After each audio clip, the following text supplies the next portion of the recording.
সিরিয়ার আলেপ্পোতে সরকারি বাহিনী ও সিরিয়ান ডেমোক্রেটিক ফোর্সের এসডিএফের রক্তক্ষয়ী সংঘর্ষের পর গেল কিছুদিন ধরে পরিস্থিতি কিছুটা উন্নতি হয়েছে।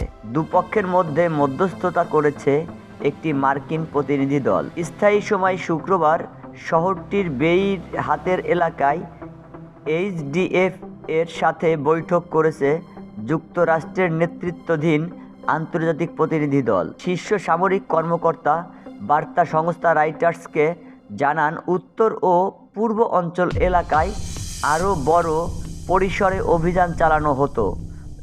উত্তর ও পূর্বাঞ্চলের নিয়ন্ত্রিত এলাকায় কুর্দি নিয়ন্ত্রিত এলাকায় আরও বড় পরিসরে অভিযান চালানো হতে পারে।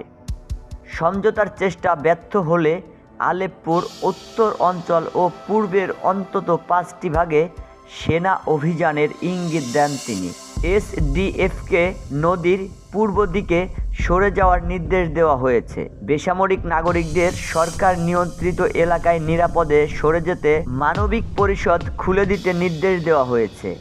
গেল বছর কুর্দি নিয়ন্ত্রণে ও বেসামরিক কাঠামো রাষ্ট্রীয় প্রতিষ্ঠানে একই বহির্ভূত করার বিষয়ে এসডিএফ ও সরকারের মধ্যে দফায় দফায় আলোচনা হয়, তবে উভয় পক্ষ কূটনৈতিক সমাধানের কথা বললেও উল্লেখযোগ্য অগ্রগতি হয়নি।